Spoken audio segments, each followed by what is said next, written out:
And we're back. We're reading Almost Odis by me, Dusty Thompson. Get your copy on Amazon, please. I need some cash during the corona.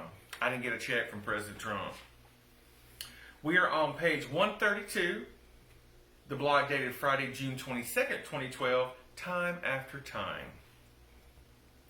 For the first time in quite a few years, I am with the dad on Father's Day. I've always called him and sent a gift, but it's the first time probably since college where he and I are staring at each other on the exact date.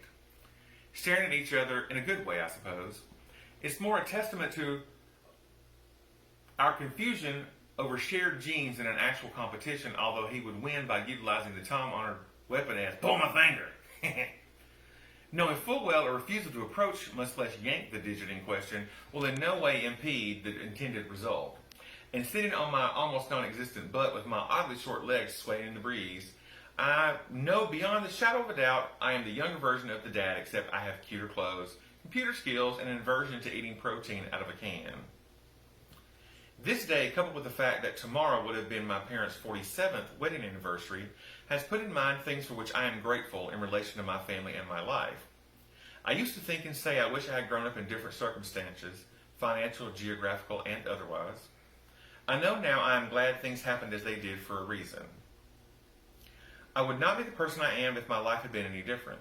For a long time, I wished I had grown up in an urban area as opposed to various boonies throughout the South.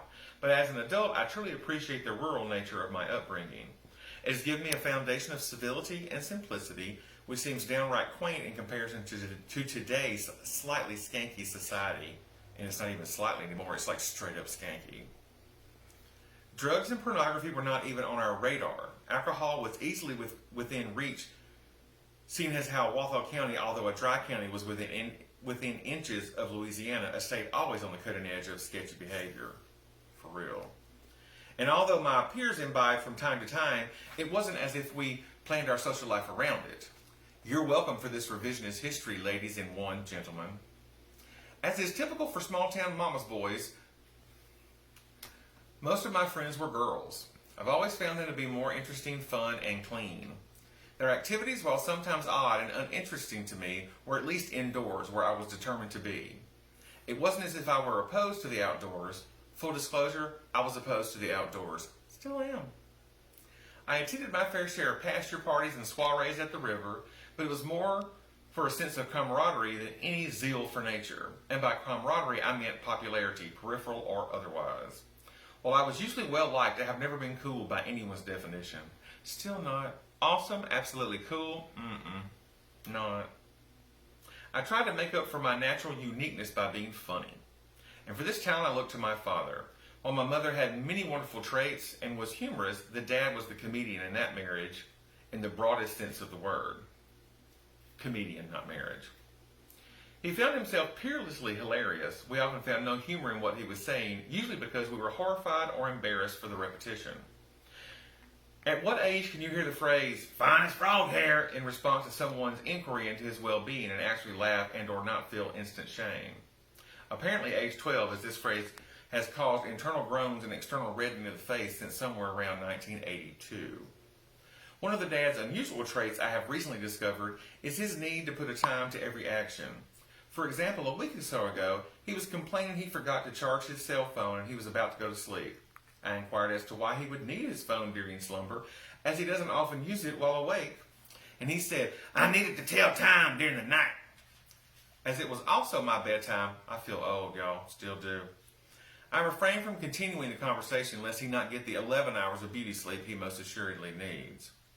The next morning I discovered the reason for his complaint. He proceeded to tell me each and every time he woke up throughout the night and what time he rose to start the morning. Apparently, I got up 4 times to pee is not scintillating enough conversation. He feels I would do well with more detail. I got up at 1:43, 2:18, 3:36, 4:27 to pee. It's more detail than I need to start my day off adequately. Sadly, dear readers, caffeine is not what wakes me up. Along with the punctuality of his admissions, I am also privy to the exact time, 3:44, his ASS started hurting and he had to move himself to his bed. This is followed by the exact moment, 5:11 a.m., his side began to bother him, requiring a return to his trusty recliner. Without his phone, his stories would be downright boring. Smell that? That's sarcasm. Even though we had celebrated with a Father's Day dinner the night before, as I had a full day with church, brunch, and heading to San Jose to greet the attendees for my training conference this week, he has somehow finagled a barbecue as well. At 2:34 p.m., we fired up the grill. Yes, I have a grill. And at 2:37, he wanted to know exactly what was taking them dad-burned pork chops along. I could cook them faster with a stick and a match. At 2:38, I said, look here, old man, sit down and wait. You're the furthest thing from starving I've met in a long time. Actually, I said that in my head. What I said out loud was, they'll be done in a minute.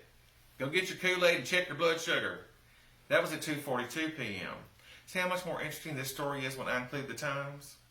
Author's note, now I check my phone each time I get up at night to pee. Touche, old man. And it's true, I still do. All right, that's it. We'll see you next time. Thanks.